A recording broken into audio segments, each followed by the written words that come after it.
મારું નામ સોમાભાઈ દુધાભાઈ નાંગેશ, ગામ પોશિત્રા છે અને હું પણ ખેડૂત છું અને આ લોકોનો પ્રતિનિધિ છું. આજે સતત કેટલા દિવસોથી ખેડૂતોની પાવર બાબતની રજૂઆત હતી. હવે અમે પણ જવાબ આપી અને થાકી ગયા છીએ. આ લોકોને ગામડે રોકીને થાકી ગયા છીએ. તો આજે અમારે મજબૂર થઈ અને PGVCL આ તમામ ખેડૂતો સાથે અહીંયા આ લોકોને રજૂઆત કરવા માટે આવી પડે છે. આ રજૂઆત કરવા માટે એટલે આવી પડે છે કે આ લોકોને પાવર મળતો નથી અને પાવરની અત્યારે એટલે જરૂરિયાત છે કે વરસાદ ખેંચાણો છે, ખેડૂતોને પાણીની જરૂરિયાત છે, પાકોના વાવેતર કરવા છે. આ પાકોના વાવેતર ન કરી શકે, પાવર ન મળે તો પાણી ન આપી શકે અને ખેડૂતોની ખેતી એકમાત્ર આજીવિકા છે. જો અત્યારે આ પરિસ્થિતિમાં આવી હાલત ખેડૂતોની થશે તો ખેડૂત બચશે કઈ રીતે? તો આ લોકો અધિકારીઓને અમારી રજૂઆત છે કે તમે રૂરલ ડિવિઝન અલગ કર્યું છે તો સ્ટાફ વધારો, ગાડીઓ વધારો અને અનુભવી અધિકારીઓને રાખો, જેથી કરીને આ ફોલ્ટ તાત્કાલિક સોલ્વ કરી શકે અને એને પાવર આપી શકે. 3 દિવસથી હું નિરીક્ષણ કરું છું ગામડાની અંદર, એક દિવસમાં 1 કલાક લાઇટ રહેતી નથી. આવી પરિસ્થિતિમાં ખેડૂતો કઈ રીતે ખેતી કરી શકે? ખેડૂતોને પાવરની જરૂરિયાત છે તો પાવર રેગ્યુલર આપો અને ખેડૂતો ખેતી કરવા માટે એમને હંમેશા માટે સાથ સહકાર આપે છે. જ્યાં ફોલ્ટ હોય છે ત્યાં ખેડૂતો ઊભા રહીએ છીએ આ લોકો સાથે.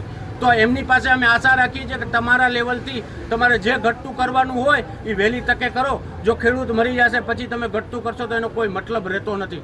તો રૂરલ ડિવિઝન જે અલગ કર્યું છે એમાં અડધો ભાગ ઓખા સબ ડિવિઝનનો, અડધો ભાગ દ્વારકા સબ ડિવિઝનનો છે. તો એમાં જે અનુભવી અધિકારીઓ હતા એને તાત્કાલિક આ રૂરલ ડિવિઝનમાં રાખી એમની સાથે રાખીને તાત્કાલિક લાઈનો બધી ફોલ્ટ જ્યાં સબ ડિવિઝન ફીડરમાં જ્યાં ફોલ્ટ થાય છે અહીંયા તાત્કાલિક સોલ્વ કરો અને પાવર રેગ્યુલર આપો.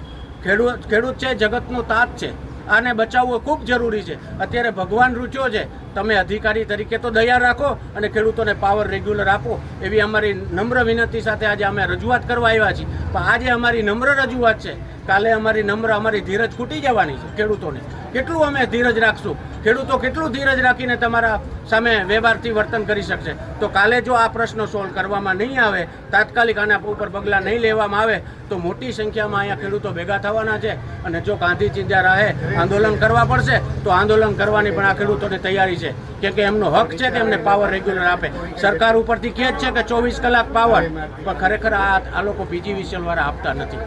તો આ પણ સરકારશ્રીને અમે ધ્યાન દોરવા માગીએ છીએ કે આ અધિકારીઓ ઉપર થોડી કડક નજર રાખવામાં આવે અને આ લોકોને ખેડૂતોને પાવર રેગ્યુલર આપવામાં આવે એવી આશા સાથે જ મારી વાત અહીંયા પૂરી કરું છું. અત્યારે છેલ્લા 3-4 દિવસથી આપણે દરિયાકાંઠાના વિસ્તારમાં પવનની સ્પીડ ખૂબ જ વધારે છે, જેના હિસાબે મુખ્યમંડળ તાલુકો તથા દરિયાપુર તાલુકાની અંદર ખેતીવાડી ફીડરોમાં સપ્લાયનો થોડો પ્રોબ્લેમ છે. એના માટે અમે અમારા સ્ટાફ સિવાયના માણસોની વ્યવસ્થા કરે છે.